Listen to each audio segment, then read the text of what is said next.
Greetings, fellow test subjects. Test subject 1337 here for Aperture Gaming. They make it, we test it, you play it. My apologies for such a late video, but today here on Aperture Gaming we will be reviewing the latest installment in the InFamous series, InFamous Second Son, or InFamous 3, despite the deceptive title. Now it's been over a week since this game has came out. Sorry for the delay, but well, for one, Aperture Labs, we take volunteers and internships. They only pay us if we get hurt. They only pay our medical expenses if we get hurt, like from the fire chamber, the lightning chamber, and my least favorite, the robot ninja clown chamber. That was painful. Okay, so so I'm not getting paid to do this. And so since I have no money, it was very difficult to find a copy of this game. So with what I could scrape together, I had to rent it. And since Blockbuster is now closed, I had to find a red box that was actually close enough to the nearest Aperture testing labs. But enough about that. On to the game. So InFamous Second Son takes place several years after the events of the second game, InFamous 2. Now, I'll be honest, for both InFamous 1 and 2, I played through on the good karma setting. So, if you haven't played the first or second one, I won't spoil it, but let's just say the good ending of the second one makes me question how the events here in the third InFamous game are even physically possible.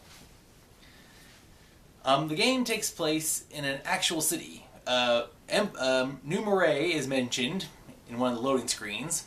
So I can only surmise that Empire City is also mentioned. So Empire City, New York, and New Marais, New Orleans, do exist in this world. But for this game, we actually take place in the real world of Seattle, Washington. The main character you play as is Delson Rowe. He is a conduit who has the ability to take the power traits of other conduits. And there are multiple conduits available in this game, as in the previous two.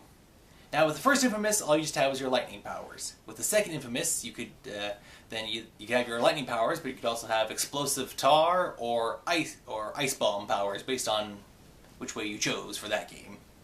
So now for InFamous 3, this time you have smoke power. Here's what you have: your power leeching abilities, which grants you smoke powers for your primary. And as you progress through the game, you unlock other powers from other conduits. It's pretty awesome, because the game just made it look like you only had your smoke abilities. Now, as you go through the game, well, here's what this game is for the next-gen consoles, the PS4 and Xbox One. And I have to say, it is a visually amazing-looking game.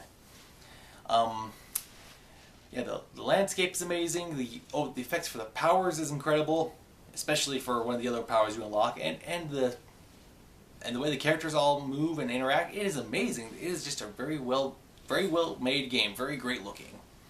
I like so yeah, there's the question of how the events from the end of the second game caused this third game to exist, but it's pretty cool. And since this is Sucker Punch, it pays tribute to some of its previous titles. Like, for instance, I was walking around the city, there was a building called McGrath and Cooper. Clearly that. And at one point I saw a piece of graffiti that looked like the Sly Cooper logo. Yeah, so it's nice to see that they're paying tribute to their previous titles. And speaking of graffiti, one of the features you do, aside from running around and using your superpowers, is you can actually do graffiti art on certain walls or locations in the world of Seattle, Washington. And yes, as we did see from the trailers and the videos, and since it is Seattle, Washington, you do actually interact with the Space Needle.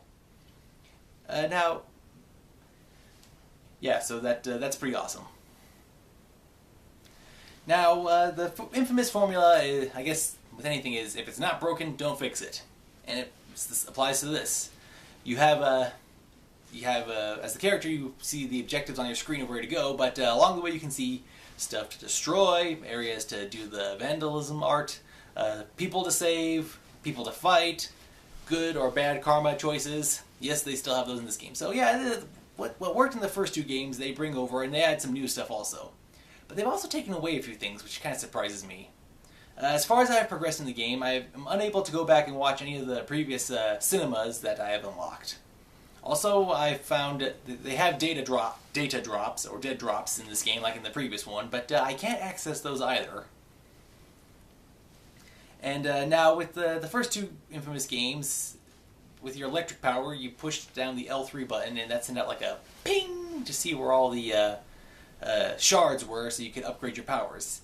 There are shards in this game, but they're not electric, and B, you don't push down the L3 button to send out the ping to find them.